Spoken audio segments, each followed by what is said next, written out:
मदन सिंह जी, ये संगोष्ठी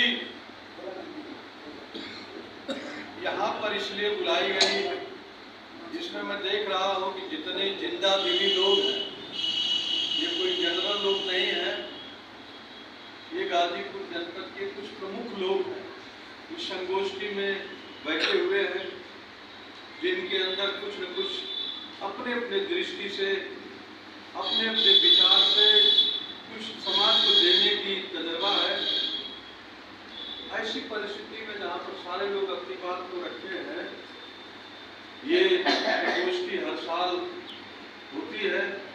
मैं सबकी भावनाओं के साथ और जो विचार आए हैं खासतौर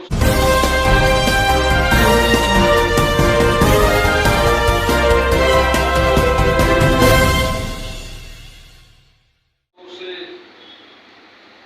राम नगीना जी,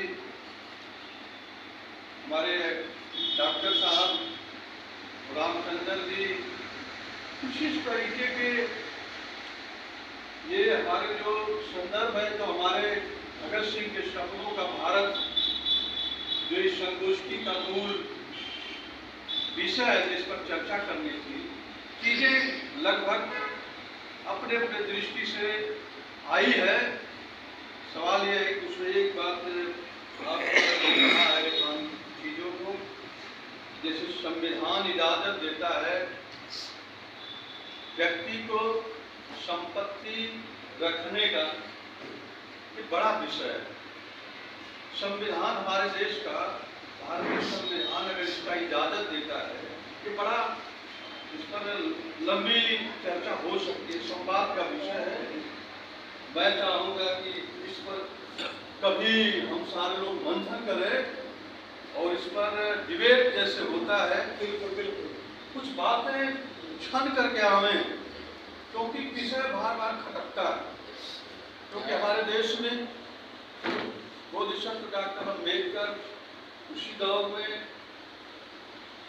पैदा होते हैं, भगत सिंह भी, और खास तौर से जब दुनिया में जब 1917 की क्रांति होती है, दुनिया में एक बहुत बड़ा बदलाव होता है, और उस बदलाव के ही दौर में विषमता के देश में, विभिन्नता के देश में, तरह तरह की संस्कृति, तरह तरह की भाषा, तरह तरह के विचार, तरह तरह की धार्मिक अपनाने की प्रवृत्ति, तमाम तरह का संकलन भारत है, जो दुनिया में जिसको विश्व गुरु बनाने की चर्चा हो रही है।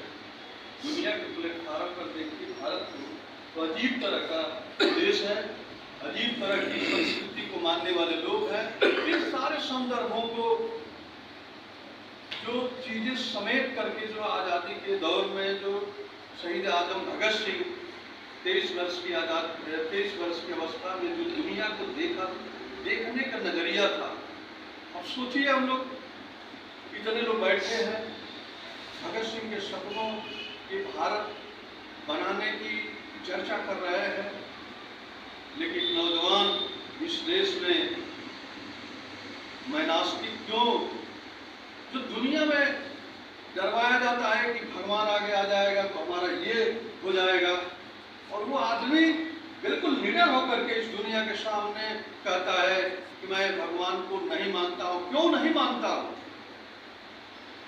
तथागत गौतम बुद्ध पैदा हुए हैं, तर्क, हम कहते हैं कि तर्क तो होना चाहिए।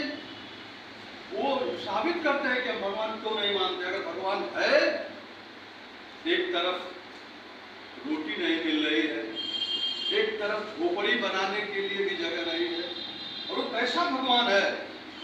एक तरफ ऐसा मकान है जिस पर कि 3-3 हेलीकॉप्टर और तरह तरह के लोग एक साथ उतर जाए, ये तरह कैसा भगवान है? वो तो तार्किक चीजें हैं, तर्क के माध्यम से वो चीजें आएंगी। उन्होंने साबित किया कि शहीद आजम भगत सिंह इस देश में जो चाहते थे वो नहीं हुआ, लेकिन आजादी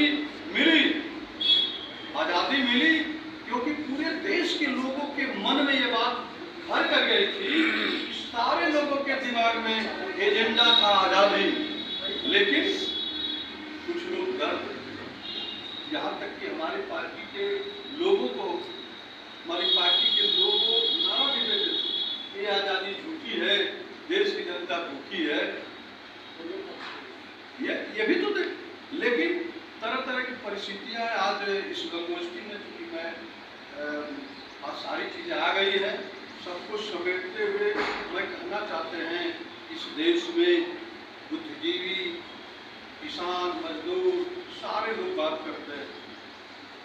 गरीब के साथ अन्याय अत्याचार होता है तो गरीब के साथ खड़ा होने की बात करते हैं, लेकिन जितना ही बात किया जा रहा है, खासतौर से गाजीपुर के संदर्भ में मैं कहना चाहता हूँ कि जब कोई भी आवाज, अगर गाजीपुर में लाल झंडे की ताकत मजबूत थी तो कहीं भी किसी प्रकार का अत्याचार जुल्म होता था तो कम से कम एक लाल झंडा लेकर के, जिसके उदाहरण है कॉमरेड सरजू पांडे, खड़े हो जाते। एक बार सामन चाहे कोई भी दहल जाता था, लेकिन आज वही गाजीपुर है, वही लोग है, सारा कुछ है, लेकिन तरह तरह के अत्याचार पर तरह तरह की परिस्थितियां ढाई जा रही हैं। हम सारे लोग हैं, हमको चिंतन मनन करना है कि उन गरीबों पे खुशहाली कब आएगी। जो भगत सिंह चाहते थे कि समाज में निचले तबके का आदमी समाज में बुलंदी से रहे, जो हमारे समाज में गैर बराबरी दूर हो, तो मैं चाहूँगा कि तमाम तरह की चीज़ें आई हैं। जातिवाद हम लोग पढ़ते हैं कि जातिवाद ये भी तो ब्राह्मणवाद का हम जाति की बात करते हैं, खुल करके बात आनी चाहिए। हम जात की बात करते हैं, कहीं न कहीं ब्राह्मणवाद को समर्थन करते हैं, इसलिए निर्मम होकर के इस पर बात करनी पड़ेगी, चाहे कोई भी हो। और जिस दिन निर्मम तरीके से बात करना शुरू कर देंगे, शहीद आजम भगत सिंह हमारे राजनीति में बात आ जाएंगे। इन्हीं शब्दों के साथ इस आवाज को बुलंद करते हुए मैं चाहूँगा कि आने वाले समय में कभी इस पर चर्चा होगी तो खुल करके बात हो।